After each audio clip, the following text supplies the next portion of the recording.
At 1:50 a.m. on May 19, 1944, Lieutenant Commander Walton Pendleton stood in the tight Combat Information Center of USS England, watching his sonar operator follow a contact moving at 6 knots under the black waters north of Bougainville. He was 37 years old. This was his first war patrol as commanding officer. He had 0 submarine kills. The Japanese Imperial Navy had placed 7 submarines in a lookout line across the route to the Marianas. England was a Buckley-class destroyer escort, 77 feet shorter than a fleet destroyer. Half the crew built for one job: hunting submarines. But the weapon that made her different sat on her front deck: 24 spigot mortars placed in rows. The British called a Hedgehog. The projectiles fired 200 yards ahead of the ship in a circle pattern. Contact fuses. They only exploded if they hit something solid. Depth charges have been killing submarines for 3 decades. Roll them off the back, set the underwater fuse for guess depth. Hope the submarine was still there when the charges reached explosion depth. The numbers told a harsh story. British forces had launched 5,174 depth charge attacks during the war. 85 confirmed kills. 1 kill for every 60 attacks. By the time the charges sank, submarines had already moved. The explosions stirred the water so badly that sonar became useless for 15 minutes. Submarines escaped in the confusion. Hedgehog changed everything. Forward throwing kept sonar contact throughout the attack. 65-pound projectiles with 35 pounds of torpex each. Silent misses. No water disturbance. No lost contact. But the numbers were still being proven. 5% success rate in early trials. Crews didn't trust it. Captains liked the familiar thunder of depth charges better. Pendleton trusted numbers. 1 Hedgehog kill for every 5 attacks versus 1 depth charge kill for every 80. The math was simple. Fleet Radio Unit Pacific had decoded Japanese submarine I-16's message 4 days earlier. Destination: Bougainville. Arrival time: 10 p.m., May 19th. The intelligence was perfect. England and 2 sister ships had positioned themselves along I-16's route. Now the contact was real. If you want to see if Pendleton's new weapon actually worked against Japanese submarines, hit that like button right now and subscribe, because what happens next is insane. Back to Pendleton. The sonar operator called out the range: 1,500 yards. I-16 was diving. Standard Japanese escape move. Sudden turns, changing depth. The submarine commander knew he was being hunted. Pendleton ordered the first Hedgehog attack at 1:41 p.m. 24 projectiles arced through the afternoon sky, splashed into the Pacific, sank at 23 feet per second. Silence. Mississippi. I-16 had turned. The second attack scored 1 hit at 130 feet. The explosion lifted England's bow. Not enough. Third attack missed. The depth gauge showed the problem. I-16 had gone deep. 325 feet. Deeper than Pendleton had guessed. Fourth attack. I-16 turned inside the pattern. Another miss. 2:33 p.m. Fifth attack. 4 explosions. Then 6. A massive underwater explosion followed. The blast lifted England's back and clear out of the water, knocked sailors off their feet. 20 minutes later, debris began coming up. Oil, wood, fabric. I-16 was gone. 107 men dead. But Fleet Radio Unit Pacific had decoded another message. 7 more Japanese submarines were placed in a patrol line north of the Admiralty Islands, and England was sailing straight toward them. Commander Hamilton Haynes received the decoded intelligence at Tulagi on May 20th.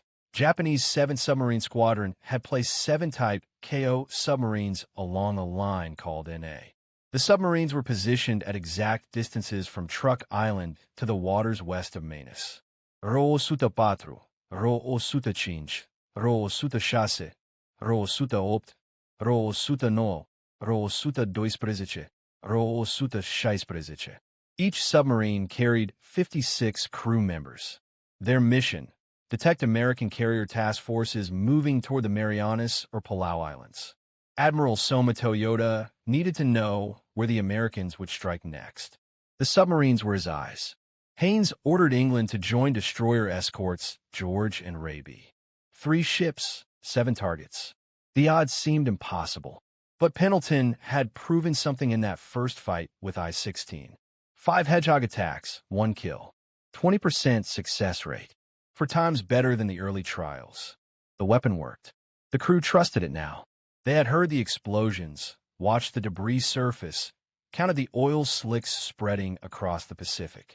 The hunting group left Purvis Bay on May 21st, standard line abreast formation. 16,000 yards between ships during darkness. Radar sweeps every 30 seconds. Sonar pinging continuously. The Japanese submarines were staying radio silent now. No more messages to decode. No more exact coordinates. The hunter-killer group would have to find them the old way.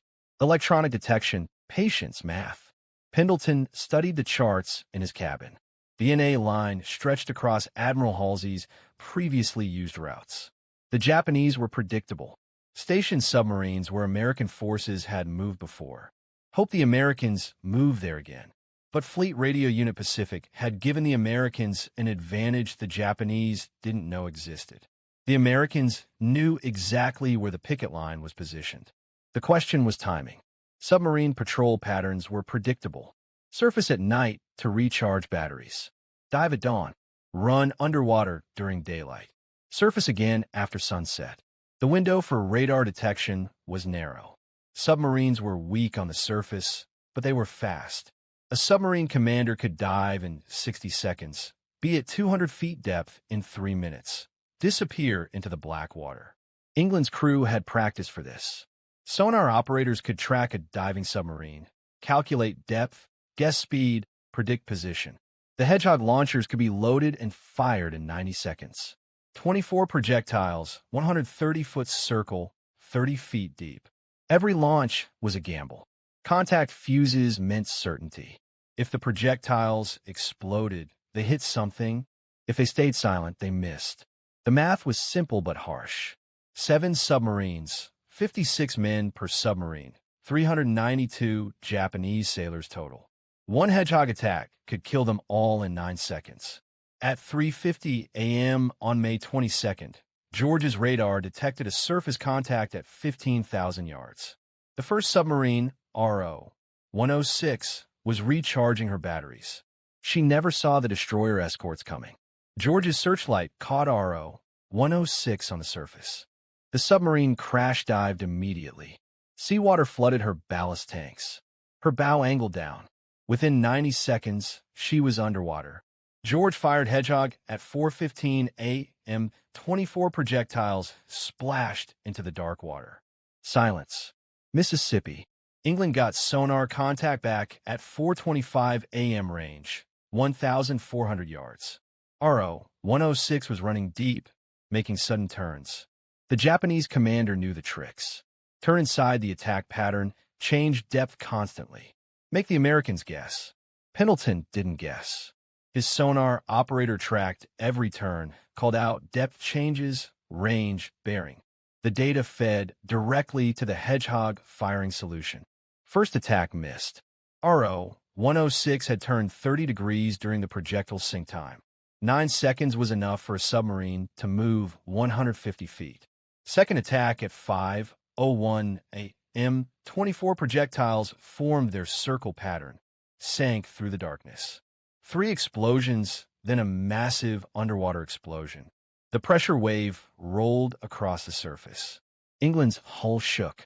George and Raby felt it 4,000 yards away. At sunrise, the oil slick was half a mile wide. Debris floating. Metal pieces, wood. No survivors. Kill number 2. 24 hours after I-16. The 3 destroyer escorts reformed their line. 16,000 yard spacing. Continued northeast along the NA line. The next submarine was out there. RO-104 or RO-105 or any of the remaining 5. Japanese submarine commanders stayed strictly radio silent, but they surfaced on predictable schedules. Batteries needed recharging. Electric motors needed power. Diesel engines needed air. At 6 a.m. on May 23rd, Raby's radar detected another surface contact. Range, 22,000 yards. The contact dove before identification. The Japanese commander had learned something from RO-106's death. Stay deep. Make them guess your depth. Raby fired 4 Hedgehog attacks, starting at 6:17 a.m. All misses.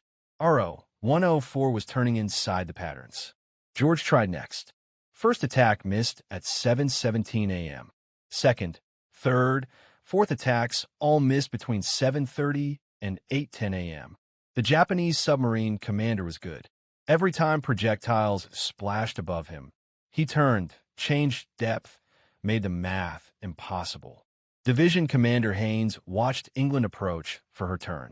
Pendleton's crew had 2 kills. Raby and George had none. The pattern was becoming clear.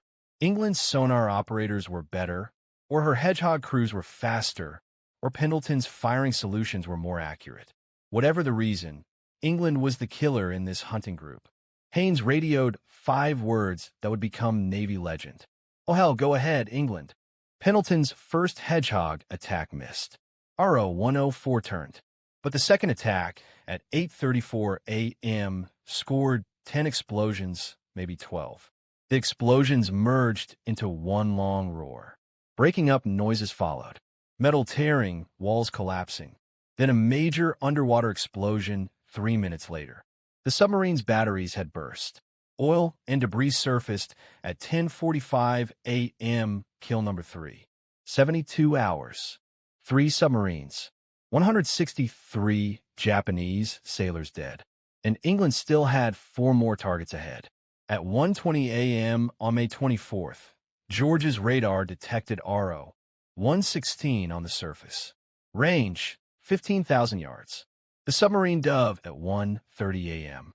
England got sonar contact at 1:50 a.m.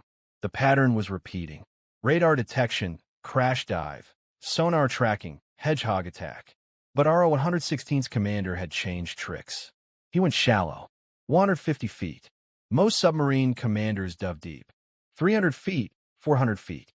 Put maximum water between them and the surface. Maximum cushion against explosions. RO-116's commander did the opposite.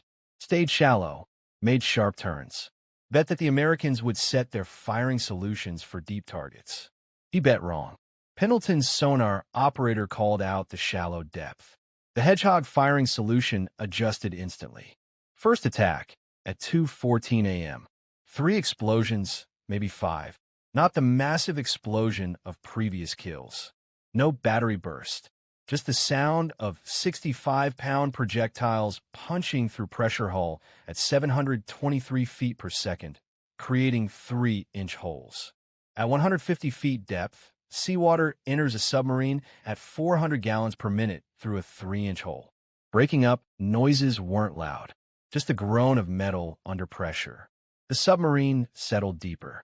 More holes meant more water. More water meant more weight. More weight meant deeper. At 300 feet, the pressure increased. More water flooded in. The temperature inside rose. 200 degrees, 300 degrees. The crew's lungs burned. Within 6 minutes, everyone aboard was dead. The submarine continued sinking. Oil and debris surfaced at 7:02 a.m. after sunrise. Small amount. The oil slick expanded over the next 24 hours. Several square miles. 56 more Japanese sailors gone. Kill number 4. 5 days. For submarines. Word reached Admiral Ernest King at the Navy Department in Washington. Chief of Naval Operations. The man who commanded every ship in the United States Navy. King read the action reports. 1 destroyer escort. For confirmed kills. 5 days. Using a weapon most captains didn't trust. King sent a message to 3rd Fleet. Simple, direct. There'll always be an England in the United States Navy. The phrase spread through the Pacific Fleet within hours. England was becoming famous. But fame brought attention, and attention brought new orders. On May 25th, Admiral Halsey wanted England pulled from submarine hunting. Reassign her to carrier escort duty. Too valuable to risk. For kills made her crew experienced. Experienced crews were rare. Protect the asset. Commander Haynes refused. 3 submarines remained on the NA line. RO-105, RO-108, RO-109. England had killed 4 in 5 days. The math said she could kill the remaining 3 in 3 more days. Pull her now, and the mission stayed incomplete. Japanese submarines would continue reporting American fleet movements. The intelligence advantage would be lost. Halsey agreed to one more patrol.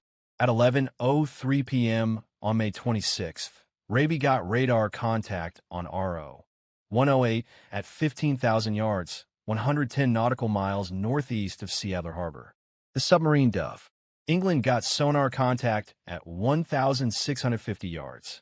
The Japanese commander made the same mistake as RO-116. Stayed shallow, made sudden turns, believed the Americans couldn't track him. Pendleton's crew had tracked 4 submarines before this one. They knew every escape trick, every depth change, every turn pattern. Raby moved in for the kill, but missed with Hedgehog. Division Commander Haynes gave the order again. Go ahead, England. 11:23 p.m. England started Hedgehog attack on RO-108. For projectiles hit, maybe 6. The explosions came so close together, they sounded like one. RO-108 broke apart immediately. No slow flooding. No gradual sinking. The pressure hull broke at multiple points at the same time. The submarine imploded. 56 men died in less than 3 seconds. Faster than they could process what was happening. Kill number 5. 6 days. 5 submarines. 279 Japanese sailors dead. At Japanese Imperial Navy headquarters in Tokyo, Admiral Toyota reviewed the patrol reports. 7 submarines sent to the NA line. 5 submarines missing. No distress calls. No emergency messages. Just silence. 1 submarine every 24 hours. The pattern was obvious. Something was killing his submarines. Something fast. Something accurate. Something the submarine commanders couldn't escape. Toyota issued new orders to the remaining submarines. RO-105 and RO-109 received a message on May 27th. New patrol depth, 400 feet minimum. New surface rule, no battery recharging unless absolutely necessary. New escape trick, run silent at first detection. No sudden movements. Sudden movements made noise. Noise gave sonar operators better tracking data. The Japanese were learning, but they were learning from dead men's mistakes. England, George, and Raby continued northeast. The NA line had 2 submarines left, somewhere in 3,000 square miles of ocean. The Americans had the advantage. Fleet Radio Unit Pacific was still intercepting Japanese messages. Every radio message gave position data. Every position report showed patrol patterns. But the tactical situation was changing. 5 kills had used up England's Hedgehog ammunition. Each attack fired 24 projectiles. 5 attacks meant 120 projectiles used. England carried 240 rounds total. She had 120 remaining. 5 more attacks, maybe 6 if the crew was careful. And the Japanese submarines were adapting. On May 30th, George detected RO-105 on radar at 9:45 p.m. The submarine dove immediately, but this time a Japanese commander did something different. He went deep, 400 feet, then stopped all engines. Complete silence. No propeller noise. No machinery vibration. Nothing for sonar to detect. England got contact at 2,200 yards. Weak signal. On and off. The submarine was barely moving. Sonar operators called it a knuckle, a patch of disturbed water that created false returns. The submarine could be anywhere within 200 yards of the signal. Pendleton faced a choice. Fire Hedgehog at a weak contact and probably miss. Waste 24 precious projectiles. Or wait for the submarine to move. Give up tactical advantage. Let the Japanese commander choose when to run. He chose to wait. For hours passed. The submarine stayed silent. Then at 2:30 a.m. on May 31st, the signal got stronger. RO-105 was moving. Battery power was running out. The electric motors needed recharging. The commander had no choice. He had to surface soon or die anyway. But he had one more trick. One final desperate gamble that might work. RO-105's commander surfaced at 3:15 a.m. on May 31st. But not where England expected. The submarine had drifted with the current during those 4 silent hours. Moved 3 miles from her last known position. George's radar caught her at 13,000 yards. Wrong direction, wrong bearing. The hunting group had been searching the wrong grid square. By the time England turned toward the new contact, RO-105 had already crash-dived. The Japanese commander had bought himself 90 seconds of battery charging, 90 seconds of diesel engine time, enough to add 10% power to his empty batteries, enough to run. England got sonar contact at 3:45 a.m. RO-105 was running deep and fast, 6 knots, heading northeast away from the hunting group. The Japanese commander was good, maybe the best they had faced. He had studied the previous attacks, learned from 5 dead submarines, knew that staying deep and running fast made Hedgehog attacks difficult. The problem was math. Hedgehog projectiles sank at 23 feet per second. At 400 feet depth, projectiles took 17 seconds to reach target depth. In 17 seconds, a submarine moving at 6 knots traveled 170 feet. The firing solution required predicting where the submarine would be in 17 seconds. Predict wrong, and the circle pattern missed completely. Pendleton's first Hedgehog attack at 4:05 a.m. missed by 200 feet. RO-105 had turned during the projectile's fall. Second attack at 4:23 a.m. missed by 100 feet. Better prediction, but still wrong. The submarine was changing her speed. 6 knots, then 4 knots, then 6 knots again, making the math impossible. England had fired 48 projectiles. 120 minus 48 equals 72 projectiles remaining. 3 more attacks, maybe 3.5 if the crew loaded carefully. 3 more chances to kill RO-105 before the ammunition ran out. Division Commander Haynes watched from George. This fight was different. The previous 5 submarines had died quickly. 2 attacks, 3 attacks maximum. RO-105 had survived 2 attacks, was heading toward a third, maybe a fourth. The Japanese commander was winning the math game. At 4:47 a.m., Pendleton's sonar operator detected a pattern. RO-105 turned every 4 minutes. 30 degrees to port, then 30 degrees to starboard. Back and forth. The pattern was steady, predictable. The Japanese commander thought he was being random. But humans aren't random. They fall into patterns. Pendleton adjusted the firing solution, predicted the turn, led the target by 200 feet. Third Hedgehog attack at 5:08 a.m., 24 projectiles splashed into the Pacific, sank into darkness. For explosions, maybe 5. Not the massive explosion of previous kills. RO-105's pressure hull was broken, but not destroyed. The submarine continued moving, flooding but not sinking. The Japanese commander was doing emergency procedures. Blow ballast tanks. Surface. Abandon ship. Save the crew. But England's fourth attack at 5:32 a.m. hit with 8 explosions. The submarine broke apart. Emergency blow stopped. The crew never reached the surface. Oil and debris appeared at 6:15 a.m. after sunrise. Kill number 6. 12 days. 6 submarines. 335 Japanese sailors dead. Admiral Halsey received the report at 3rd Fleet Headquarters. 6 submarines in 12 days. 1 destroyer escort. 1 weapon system that most captains didn't trust. The record was unprecedented, unmatched, impossible to believe. But 1 submarine remained. RO-109. Admiral Halsey issued new orders on June 1st. Pull England from submarine hunting immediately. 6 kills was enough.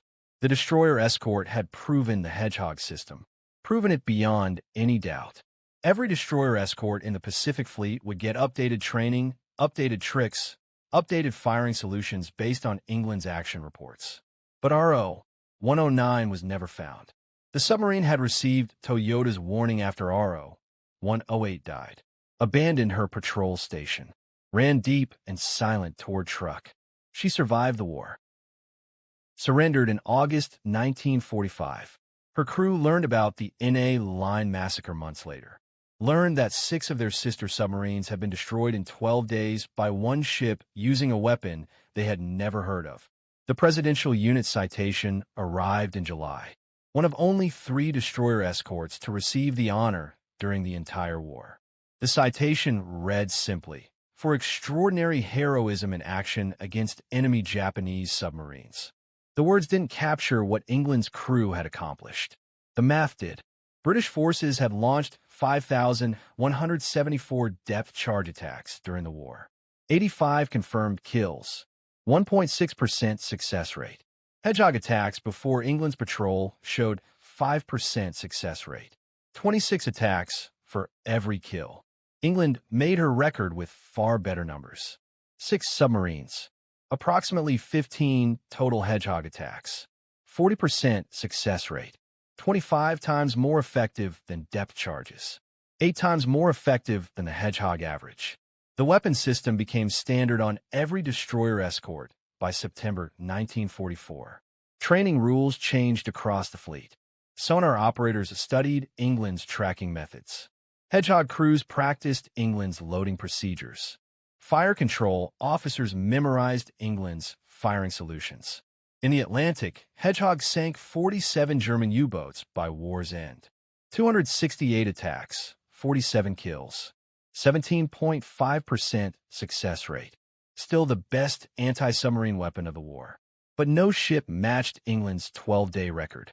Not in the Atlantic, not in the Pacific, not in any theater.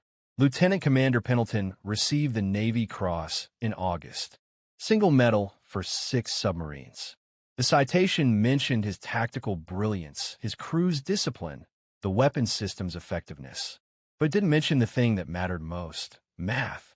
Pendleton had trusted numbers when other captains trusted tradition. He had calculated firing solutions while others relied on experience. He had predicted submarine movements while others guessed. The numbers have been right. England continued escort duty through summer 1944. Convoy protection, carrier screening, anti-submarine patrols. She never found another submarine. Never fired Hedgehog in combat again. On October 31st, 1944, a kamikaze aircraft hit England off Leyte Gulf. The bomb went through the forward engine room. Killed 37 crew members. Wounded 25 more. The damage was terrible. Repairs would take 6 months. Cost more than building a new ship. The Navy decided England wasn't worth saving. She was towed to Manus Island, stripped of useful equipment, sold for scrap in November 1946, cut apart in a salvage yard. The ship that had sunk 6 submarines in 12 days ended her life as razor blades and tin cans. But the record still stands today. No ship has matched it. 80 years later, England remains the greatest submarine killer in naval history. Walton Pendleton survived the war. Promoted to commander. Given command of an escort division in Alaska. Spent the final year of the war hunting Japanese submarines in the North Pacific. Never found any. The war ended in August 1945. Pendleton retired from the Navy in 1961 after 34 years of service. Died in 1973 at age 66. Buried at Arlington National Cemetery. His gravestone mentions the Navy Cross. Doesn't mention the 6 submarines. Doesn't mention the 12 days that changed naval warfare. The Navy kept its promise, sort of. In October 1960, guided missile destroyer leader USS England was commissioned. Hull number DLG-22. Later changed to CG-22. Served from 1962 until 1994. 32 years. Longer than the original England lasted. But when CG-22 was decommissioned, the name England disappeared from the fleet. Admiral King's promise broken. There hasn't been a USS England since 1994. The original Hedgehog launcher sits in storage at the National Museum of the United States Navy in Washington, D.C. Rusted, forgotten. Most visitors walk past without noticing. The sign mentions the weapon's success rate. Doesn't mention England. Doesn't mention Pendleton. Doesn't mention the 12 days that proved the system worked. Japanese records recovered after the war confirmed the 6 kills. Ishais prezice, ro suta shase, ro suta patru, ro suta shais prezice, ro suta opt, ro suta cinci. Each submarine's final position matched England's attack coordinates exactly. 335 sailors confirmed dead. The Japanese Navy never understood what killed them so fast. Their action reports mentioned explosions above, flooding below, death within minutes. But nobody survived to describe the circle pattern of projectiles, the contact fuses, the forward-throwing mortars that kept sonar contact throughout the attack. The British developed Hedgehog. The Americans perfected it. England proved it. But history remembers aircraft carriers, battleships, fleet destroyers. The big ships with the big guns. Destroyer escorts were expendable. Cheap to build. Easy to replace. 700 built during the war. Most scrapped within 5 years of peace. England lasted 2 years after the war ended. Scrapped at age 2.5. The ship that sank 6 submarines in 12 days wasn't worth the metal she was made from. If this story moved you the way it moved us, do me a favor. Hit that like button. Every single like tells YouTube to show this story to more people. Hit subscribe and turn on notifications. We're rescuing forgotten stories from dusty files every week. Stories about sailors who trusted math over tradition. Real people, real heroism. Drop a comment right now and tell us where you're watching from. Are you watching from Texas, Germany, Australia, United States? Our community stretches across the entire world. You're not just a viewer. You're part of keeping these memories alive. Tell us your location. Tell us if someone in your family served. Just let us know you're here. Thank you for watching, and thank you for making sure USS England and her crew don't disappear into silence. These men deserve to be remembered, and you're helping make that happen.